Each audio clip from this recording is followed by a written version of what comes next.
សាច់គោប្រមាណជា300ជាងគីឡូថ្ងៃនេះខ្ញុំបាទ Bentley ក៏បានរៀបចំធ្វើនៅអាហារសាមគ្គីពុកម៉ែបងប្អូនយើងទាំងអស់គ្នាបាទជាមួយនឹងស៊ុបគោដើម្បីចែកជូនបងវរៈកងទ័ពដែលគាត់កំពុងទៅចូលជើងនៅខាងទិសព្រះវិហារនេះពុកម៉ែបងប្អូនយើងទាំងអស់គ្នាហើយខ្ញុំក៏បានធ្វើតាមការសន្យាជាមួយនឹងបងវរៈកងទ័ពដែលគាត់ចូលជើងនៅខាងទិសព្រះវិហារនេះដែលគាត់បានសនំពោសូមឲ្យខ្ញុំបាទធ្វើជាមួយនឹងស៊ុបគោនេះបាទដើម្បីបានហូបមុនថ្ងៃចូលឆ្នាំខ្មែរមកដល់បងប្អូនយើងទាំងអស់គ្នាចូលឆ្នាំថ្មីនេះសប្បាយថ្មតំបងទាំងកូនទាំងចៅ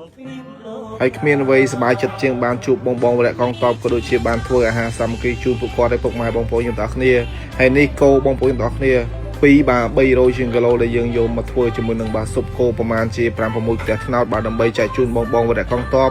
ដែលគាត់កំពុងតែចូលជើងនៅទិសព្រះវិហារនេះបន្តបងប្អូនទាំងអស់គ្នាហើយខ្ញុំពិតជាសប្បាយចិត្តខ្លាំងមែនទេបងប្អូនទាំងអស់គ្នាបាទគ្រប់ពេលបានមកធ្វើម្ហូបបាទចែកជូនឲ្យបងហើយក៏មានការបាទចូលរួមពីអ្នកភូមិដែលគាត់បានមកជួយបាទធ្វើជាមួយនឹងស៊ុបគោនេះពុកម៉ែបងប្អូនទាំងអស់គ្នាបាទហើយខ្ញុំមានតែពាក្យថាអរគុណបាទខ្ញុំអរគុណច្រើនខ្លាំងមែនទេដល់អ្នកភូមិដែលគាត់រស់នៅជិតហ្នឹងដែលគាត់បានចុះមកជួយបាទហាន់បន្លែកាប់សាច់បាទដើម្បីបាទរៀបចំធ្វើជាមួយនឹងស៊ុបគោនេះបាទចែកជូនបងវរៈកងទ័ពហើយស៊ុបគោនេះយើងអត់បានហូបនៅកន្លែងទេបងប្អូនទាំងអស់គ្នាបាទយើងស្លហើយអីហើយចឹងបាទយើងច្រកដាក់ថង់បាទដើម្បីចែកជូនបងវរៈកងទ័ពដែលគាត់កំពុងតែ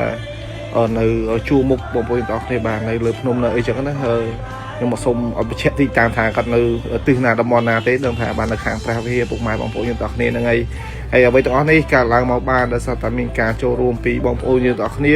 ហើយជាពិសេសខ្ញុំពិតជាអរគុណខ្លាំងមែនទែនដល់ក្រុមហ៊ុនភីក៏ដូចជាបងអុកញ៉ាទីវិចិត្ររួមជាមួយនឹងគ្រួសារដែលគាត់បានឧបត្ថម្ភនៅគោបានដើម្បីចែកជូនបងវរៈកងទ័ពក្នុងការធ្វើជាមួយនឹងអាហារសាមគ្គីបាទហូបមុនថ្ងៃចូលឆ្នាំនេះបាទដើម្បីឲ្យបងគាត់បានប្រសើរណាពុកម៉ែបងប្អូនទាំងអស់គ្នាបាទហើយខ្ញុំពិតជាអរគុណហើយអរគុណទៀតហើយមួយទៀតនោះខ្ញុំពិតជាសូមទោសខ្លាំងមែនទែនដល់បងវរៈកងទ័ពដែលគាត់មិនបានហូបខ្ញុំពិតជាសូមទោសខ្លាំងមែនទែនដោយសារតែការធ្វើយើងនេះក៏វាមានដែនកណ្ដោដែរបងប្អូនទាំងអស់គ្នាអញ្ចឹងអ្វីដែលយើងអាចធ្វើបានប៉ុណ្ណាយើងធ្វើប៉ុណ្ណឹងអញ្ចឹងណាពុកម៉ែបងប្អូនទាំងអស់គ្នាបាទហើយសម្រាប់វីដេអូចែករំលែកមួយនេះ